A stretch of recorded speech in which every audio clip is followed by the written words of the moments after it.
கடைசியாக நான் உங்களை ஞாபகப்படுத்துறேன், இந்த பூமிக்கு மேல ஆம்பளைகளுக்கு ஆண்களுக்கு 3 பொறுப்புகள் இருக்குது. இதை செய்யாம மட்டும் யாருக்கும் மௌத்து வந்துடக்கூடாது. நீங்க எப்படிப்பட்ட தரமுள்ள ஆளாக இருக்கணும், படிச்ச பெரிய மேதாவியாக இருக்கணும், ஊர்ல ஒரு முக்கியஸ்தராக இருக்கணும், இந்த பொறுப்பை செய்ய முன்னால அல்லாஹ் யாருக்கும் மௌத்த தந்துடக்கூடாது.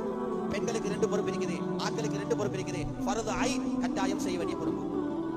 ஆனால் இந்த பொறுப்பை அறிவால செய்யறதுக்கு இயலாது. இந்த பொறுப்பை ஒரு மனிதன் பட்ட பதவிகளால செய்யறதுக்கு இயலாது.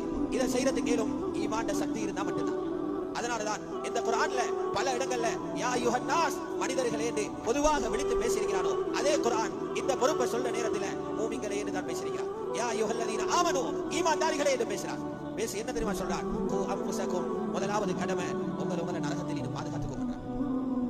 நரகத்தில் இருந்து பாதுகாக்கிறது கபரு போன பிறகல்ல. கபரில போய்த்து படுத்துக்கொண்டு அங்க போய்த்து தூங்கிக் கொண்டு நரகத்தில் இருந்து தப்புற எப்படி யோசிச்சு எந்த பிரயோசனமும் இல்ல.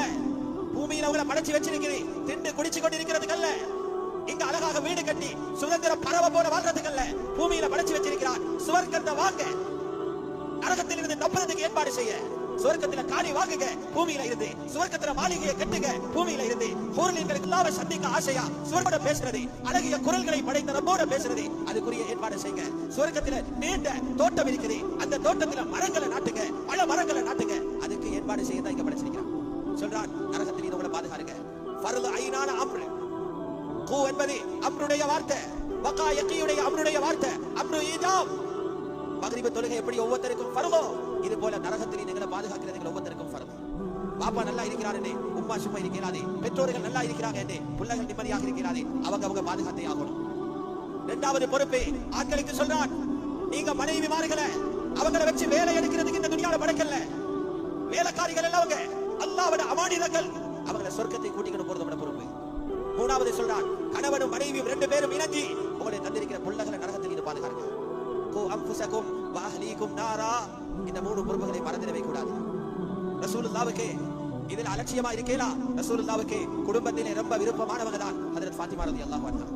பிரயாணங்கள் போற நேரமும் கடைசியாக அவங்களை பார்த்துட்டு தான் போவாங்க. ரசூலுல்லாஹ் பிரயாணங்களை முடிச்சு வந்தா மஸ்ஜிதுல தொழுதுட்டு முக்கியமான சஹாபாக்களை சந்திப்பாங்க. மனைவிமார்களை வீட்டுக்கு போக முன்பே மகளை சந்திச்சு முத்தம் கொடுத்துட்டு போவாங்க. சஹீஹான ஹதீஸ்ல இருக்குது, ரசூலுல்லாஹ் சொல்றாங்க, இன்னமா ஃபாத்திமா பலாத்து மின்னி, ஹஜ்ரத் ஃபாத்திமா என்ன உடம்பட ஒரு சதத்துண்டு என்றார். நான் போலதான் அவங்க யுரிமுனி மாராபஹா வயுதீனி மாஆதாஹா. அவங்களுக்கு வர கஷ்டங்கள் எனக்கு வர கஷ்டம் மாதிரி, அவங்களுக்கு கொடுக்கிற தொந்தரவுகள் எனக்கு கொடுக்கிற தொந்தரவு மாதிரி. இந்த மகளை அவங்களுக்கு நுபுவத்து கிடைச்சதுல இருந்து எல்லா விஷயத்திலையும் பின்னால இருந்தவங்க தான். மகளை கூப்பிட்டு சொல்லி இருக்கலாம், முழு நபிமார்களும் கையுற்ற நேரம் அனலஹா, நான் உங்களுக்காக ஷஃபாத் செய்வேன், இறங்க போற நான் தான். மகள் நீ விரும்பிய மாதிரி வாழ்ந்துட்டு வாங்க, இஷ்டப்படி உடுங்க, இஷ்ட மாதிரி பயணம் செய்யுங்க, விரும்பினத்தை சாப்பிடுங்க, கியாமத்துல நான் ஒளிம்பி உங்களை சொர்க்கத்தை கொண்டு போறேன் சொன்னாங்க. அப்படி சொல்லல, புகாரி ஷரீஃப்ல இருக்குது, மகளை தனியா கூப்பிட்டு சொன்னாங்க, யா ஃபாத்திமா பின்த் முஹம்மத், முஹம்மதுடைய மகள் ஃபாத்திமாவே, உங்களை நரகத்திலிருந்து நீங்க பாதுகாத்துக்கோங்க.